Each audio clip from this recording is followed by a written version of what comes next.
मेरे प्यारे बच्चे, तुम जब सुबह उठते ही मेरी तस्वीर के पास आकर मुझे श्रद्धा पूर्वक नमन करते हो, तो उसी समय मैं तुम्हें आशीर्वाद दे रहा होता हूँ।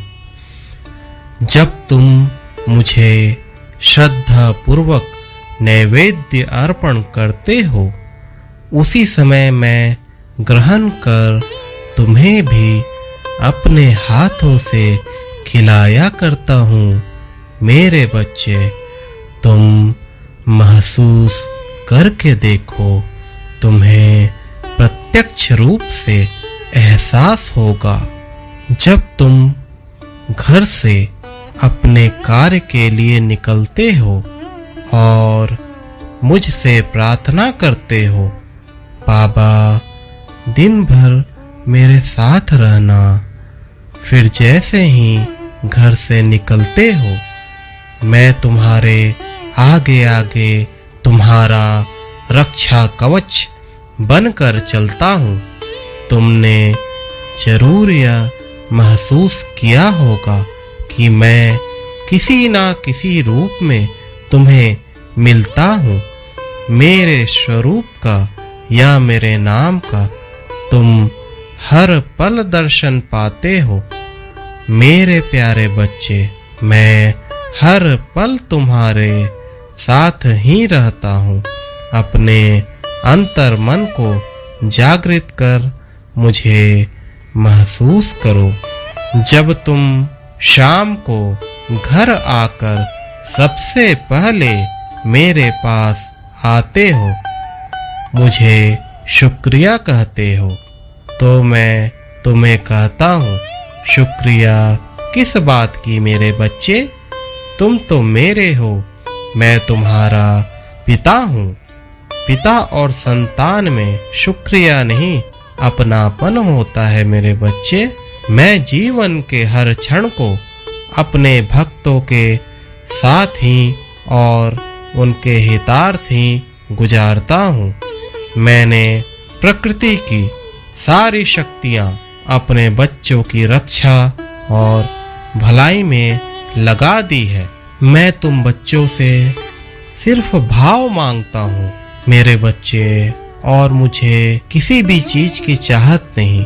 तुम मुझे एक सच्चा नमस्कार ही करो, और वह पूरे भाव के साथ करो, पूरे समर्पण के साथ करो।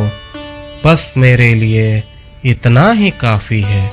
मेरे लिए किसी भी आडंबर की कतई आवश्यकता नहीं मेरे बच्चे। तुम्हारा साईं सिर्फ और सिर्फ तुम्हारे भाव का भूखा है। मेरी शरणा खाली जाए हो तो कोई मुझे बताए। बच्चों, साईं के दर से ना तो कोई खाली हाथ आज तक गया है, ना ही आने वाले भविष्य में कभी भी खाली हाथ जाएगा। हाँ, यह जरूर है, कर्मों के प्रारब्धवश मुझे कभी कभी किसी भक्तों को उनके इच्छा अनुसार देने में विलंब होता है। इसमें मेरी मजबूरी होती है। देर ही सही, मेरे बच्चों को मैं उनकी खुशी अवश्य देता हूँ।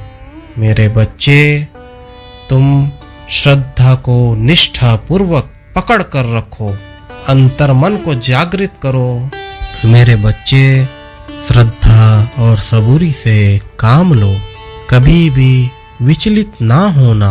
तुम्हारा साईं है और हमेशा ही रहेगा।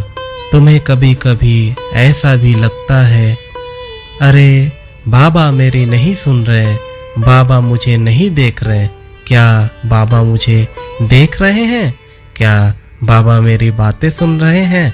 हाँ हाँ मेरे बच्चे, हाँ, मैं देख भी रहा हूँ, सुन भी रहा हूँ। और मैं तुम्हें यह भी कहना चाहता हूँ, धैर्य रखो मेरे बच्चे, प्रतीक्षा करो। तुम्हारा साईं तुम्हें तुम्हारे सबूरी का फल जरूर देगा। तुम्हारे सारे बिगड़े काम बनेंगे मेरे बच्चे। तुम्हारा साईं सिर्फ तुम्हारा है, तुम्हारा साईं सिर्फ अपने भक्तों के लिए है। मैं अपने भक्तों के लिए ही अवतार लेकर इस धरा पर उनके कल्याणार्थ आया हूँ, और मैं हमेशा हमेशा ही अपने भक्तों के हितार्थ रहूँगा। अपना ख्याल रखो, खुश रहो, आनंदित रहो, मेरा आशीर्वाद है।